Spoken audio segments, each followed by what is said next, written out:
사랑하는 새벽나라 친구 여러분 안녕하세요. 여러분과 함께 수요일 말씀을 묵상할 김종호 목사입니다. 제가 대학생 시절 아르바이트를 알아볼 때가 있었습니다. 어떤 일에는 이런 조건이 있더라고요. 키가 180cm 이상인 남자. 저는 안타깝게도 그 기준에 해당되지 못해 지원하지 못했던 기억이 있습니다. 또 어떤 일에는 이런 조건이 있었습니다. 외모가 준수한 자. 순간 망설였습니다. 내 생각에는 될 것 같기도 한데 또 거울을 보니 아닌 것 같기도 하고 그렇게 저는 지원할까 말까 주저했던 기억이 있습니다. 여러분, 우리 일상에는 이런저런 조건과 자격이 필요한 일들을 많이 보게 됩니다. 그래서 그것을 채우기 위해 무엇을 어떻게 할 것인가 고민하기도 하지요. 우리가 하나님의 자녀가 되는 것은 어떤 조건이 필요할까요? 오늘 말씀의 제목은 조건 없음입니다. 오늘의 말씀은 사도행전 15장 1절에서 11절입니다. 유대에서 몇몇 사람들이 안디옥으로 내려와 형제들을 가르쳤는데 모세가 가르친 관례에 따라 할례를 받지 않는다면 구원을 받지 못한다 라고 했습니다. 이 말로 인해 바울과 바나바는 그들과 적지 않은 충돌과 논쟁을 벌였습니다. 그래서 안디옥 교회는 바울과 바나바를 세워 몇몇 신자들과 함께 예루살렘으로 보냈습니다. 사도들과 장로들은 이 문제를 어떻게 생각하는지 알아보려는 것이었습니다.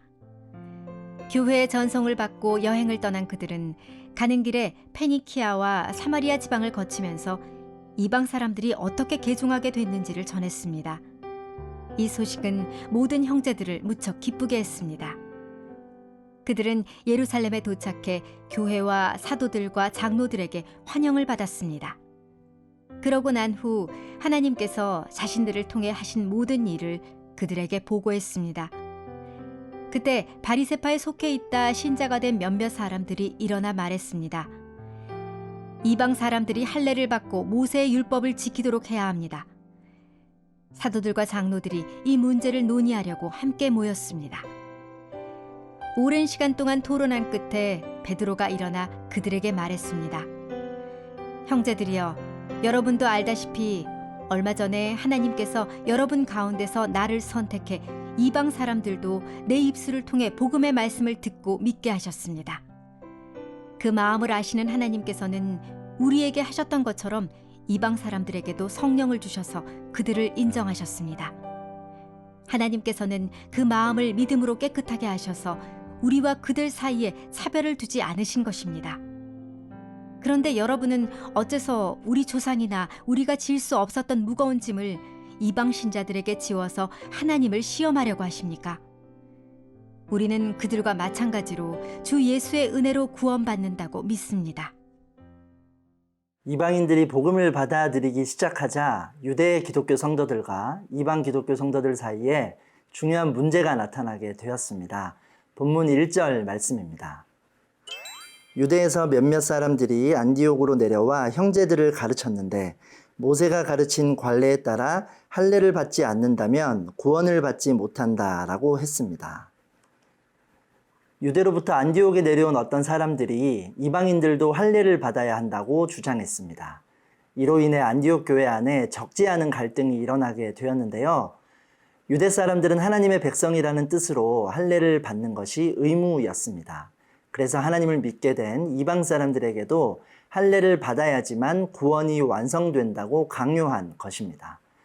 그러나 바울과 바나바는 이방인들이 예수님을 믿고 고백하기만 하면 성령을 받는 것을 목격했기에 이 주장을 인정할 수 없었습니다.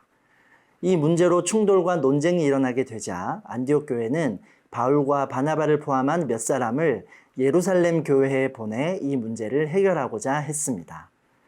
유대인들은 할례와 율법을 구원의 필수 조건으로 여겼습니다. 십자가와 부활, 성령의 임재보다 할례와 율법, 그리고 유대인의 민족적 정체성을 더 중요하게 생각했던 것이죠. 사실 우리가 예수님의 모습을 생각해 본다면 이 논쟁이 누가 옳은가 살펴볼 수 있는데요. 예수님은 할례 받지 않은 이방인을 외면하지 않으셨습니다. 할례와 상관없이 은혜와 사랑을 베푸셨고 이방인들에게도 성령이 임했습니다. 이방인들이 구원을 받았다는 소식은 큰 기쁨의 소식이었지만 유대인들이 지금까지 이방인들을 멀리하고 율법을 고수하며 살아오다 보니 이들은 이것을 기쁨으로 받아들이지 못했습니다. 율법으로 모르는 이방인들을 형제로 받아들일 수 없었던 것입니다. 여러분, 구원은 유대 관습이나 율법을 지키는 행위로 받는 것이 아닙니다. 예수님을 믿는 믿음으로 구원을 받게 되는 것이죠. 우리가 하나님의 자녀가 된 것도 마찬가지인데요. 내가 무언가 잘해서 그럴 만한 자격이 있어서 하나님의 자녀가 된 것이 아닙니다.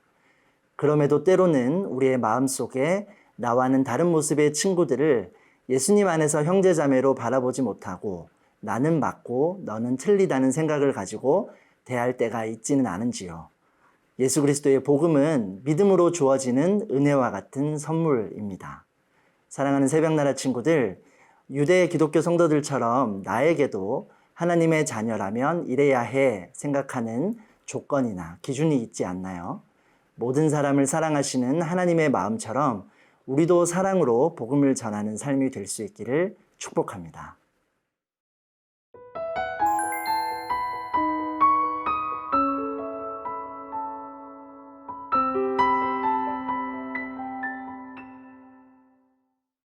이방인 선교에 걸림이 되는 문제를 해결하고자 예루살렘 회의가 열렸습니다.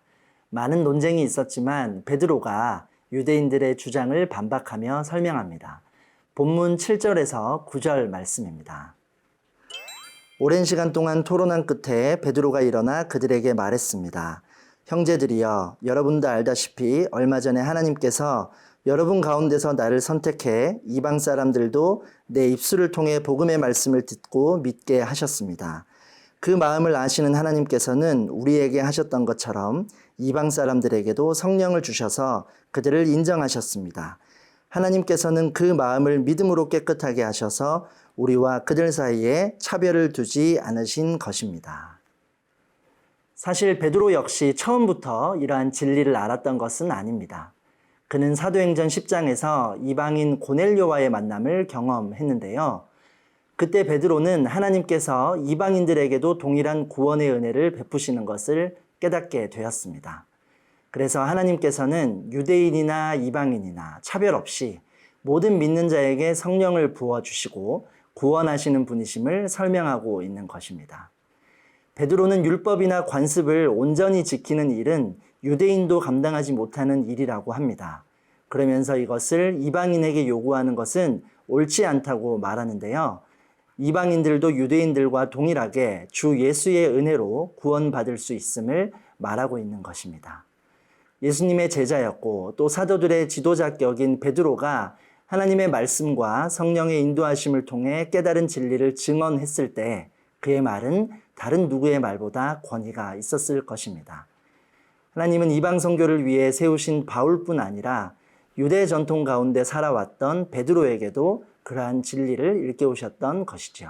그리고 복음과 율법과 관계에 대한 분명한 기준을 교회에 주신 것이라 할 수 있습니다. 여러분, 하나님께서는 주님을 영접한 모든 사람에게 구원을 허락하셨습니다. 그래서 구원은 우리에게 선물처럼 주어진 것이 됩니다. 또 예수 그리스도의 복음에는 차별이 없습니다. 이러한 차별 없는 복음을 온전히 이해하고 수용하기까지 초대교회도 적지 않은 갈등의 시간을 보내야 했습니다.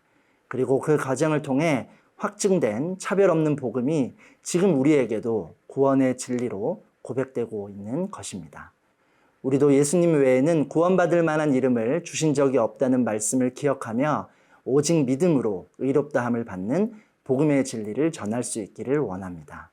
사랑하는 새벽나라 친구들, 신앙적인 생각이 서로 달라 갈등이 생길 때 하나님이 기뻐하시는 결론을 내리기 위해 우리가 어떻게 해야 할까요?